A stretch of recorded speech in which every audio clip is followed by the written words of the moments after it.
Hello, this is Gavin, and welcome to my presentation, George Washington and His Faith in Christ, His Beliefs' Influence on American History. Introduction. George Washington was the first president of the United States and widely known to be one of the most influential leaders in all of world history. He was not only a military leader, leading America to an underdog victory against Great Britain, but he was a man of genuine purpose through his faith in Christ. While being private about his religious beliefs, Washington's faith played a critical role in shaping his values, leadership style, and vision for the United States. This presentation will cover Washington's Anglican upbringing, his expressions of faith during pivotal moments of the Revolutionary War, and his approach to religious liberty as president, and how his spiritual beliefs informed the vision for the creation of the United States. Religious background and childhood. Here we have the Ten Commandments on the right. George Washington grew up in an Anglican church in Virginia, where his family regularly attended services at Powick Church. Although not extremely religious, the Washingtons followed typical customs like saying prayers and celebrating Christian holidays. When George was 11, his father died, which would be hard on anyone. 11-year-old, yeah, which may have influenced how he thought about God's role in life. While growing up, he learned basic Christian teachings, along with the moral rules from the Rules of Civility, a guide to proper behavior that he copied as a boy. These religious experiences helped shape Washington's strong sense of duty and moral character that would guide him throughout his entire life. Adulthood and marriage. After growing up, Washington continued attending the Anglican Church and married Martha Custis in 1759 in a church ceremony.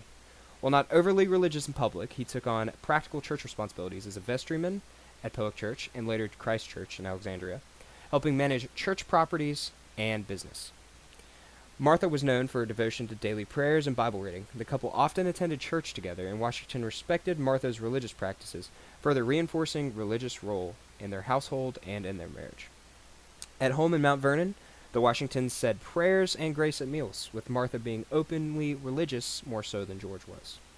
Washington owned Bibles and believed in God's guidance, but wasn't the type to talk much about his personal faith. And his faith in Christ shone, though, through his behavior and moral character rather than his own opinions and specific church doctrines. Here's the influence on his political career. George Washington believed that religion and morality were essential for a strong nation, but he also valued religious freedom for all.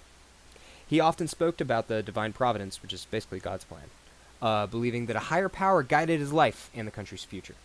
While he attended church and supported religious values, he made it clear that the government should not favor any one religion. He defended the rights of all religious groups, including the Jewish Americans, Catholics, and Quakers, promoting tolerance and unity. During the Revolutionary War, he encouraged faith and moral discipline among his soldiers, believing it would keep them strong.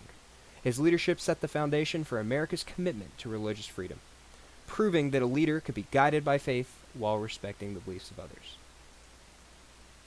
Presidency and key impacts of his faith. During his presidency, George Washington took key actions to ensure religion was respected but not forced by the government. One major step was his proclamation of a National Day of Prayer and Thanksgiving in 1789, where he called on Americans to reflect on their blessings and express gratitude.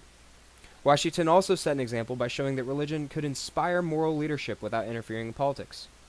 He was deeply committed to setting a standard for integrity through his faith in Christ, believing that a country founded on morality is necessary for the country's survival.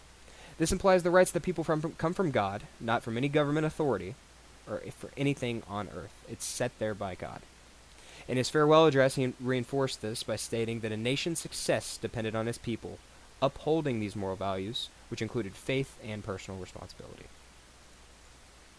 Post-presidency and legacy. After leaving office in 1797, George Washington retired to his estate in Mount Vernon. After this, he continued attending church services, and he remained a strong believer in Christ and the divine providence. The way he lived his life after having so much political power reflected his overall purpose through his life, because he was never corrupted by idolatry or worldly oppression, and he lived with tolerance and grace. His legacy as a man of faith, duty, and principle lived on after his death in 1799. Many Americans saw him as a symbol of virtue and leadership, and his commitment to morality, integrity, and national unity influenced generations to come. Finally, we have the conclusion. To conclude, George Washington's faith played a key role in shaping his character and his leadership and vision for the United States. His emphasis on moral character and unity is still relevant today, because his warnings of importance of religion and morality in public life, as mentioned in his farewell address, remind us that a strong nation depends on the values of its people. We are nothing but who we are. He showed, through his leadership, that faith can guide a person's actions without forcing beliefs on others. This is a balance that remains important in modern society. Ultimately, Washington's legacy continues to influence American ideals of the freedom of life, liberty, and pursuit of happiness, which shaped and changed most of the world. America's power and influence are leading by example, and our liberty is contagious to the rest of the world. They all envy a leader like Washington. They can establish freedom, dignity, and a purpose. Thank you for watching this presentation. I appreciate your time. Y'all stay blessed.